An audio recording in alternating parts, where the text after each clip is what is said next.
corners. What could she do to now attract a new man into her life because her husband had died a few years prior, and she's thinking she wants to fluff up the love areas.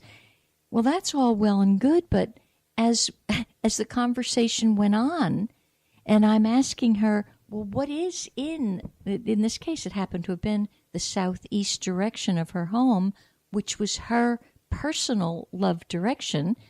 And I'm just innocently asking, what's in that direction? And she says, oh, a big picture of my deceased husband and his ashes. Well, we both had a good chuckle because there's something in her subconscious which is saying, right that moment, I wasn't ready for a change. And when we talked it through, she really didn't want to take care of another person. I think she'd had a husband who was quite ill for a while, so she didn't want that responsibility. It didn't interest her. Really, all she wanted was somebody that maybe we could go to dinner, a movie, have a nice glass of wine once in a while. So it would be like that. This particular question, the answer to the question, do I purchase the house on Sunnybrook Lane? It's really saying, take a moment, pause. Are you sure that's what you want? Is there somebody who's instigating it or, propelling you to take an action? Sometimes we have a well-meaning friend or child or somebody propelling you. Mom, you should move to East Jabib, and you might not want to go. So, as you can see through that simple little example that we did, the answer was, go into yourself. What do you want?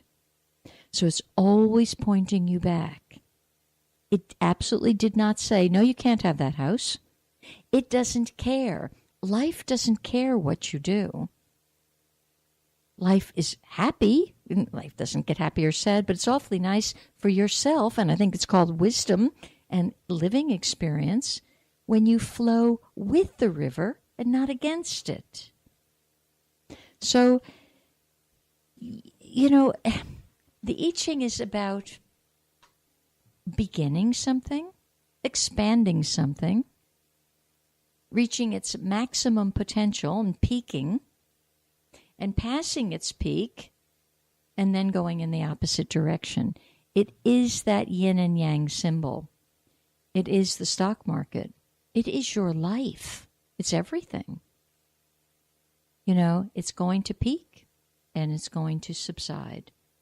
And in the minute it hits what you call rock bottom, there in the center of that yin and yang, yin energy, there's a speck of light.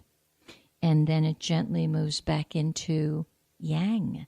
And that's the wheel of you. You are a huge cosmic wheel. And you're going to expand. That's called you come out of the womb. And yes, you expand. But even in a day, in a year, in a 10-year cycle, whatever cycle you're looking at, there is expansion. And then it diminishes. And then you expand.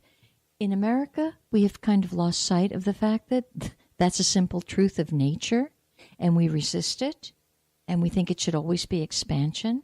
That's insanity. It's got not even a spark of truth to that. So we've spent quite a while here looking just for today, and it's enough. It's subtle, it's simple, but we're going to go through more of this. And as you listen to this program, you may have some questions. You may email me, purpleportal777 at gmail.com for some, a little guidance. But I will not be doing an I Ching reading over the internet like that. You may call, you may go on higherconsciousness.com and schedule an I Ching consultation. They're profound, they're insightful, and very, very growth-filled. So I hope this little slice of information triggers you to go deeper. Always, that's my wish. That's my prompting for you. Get clearer. Get more simple. Get more humble. And then you will inherit the earth. I love you. Bye.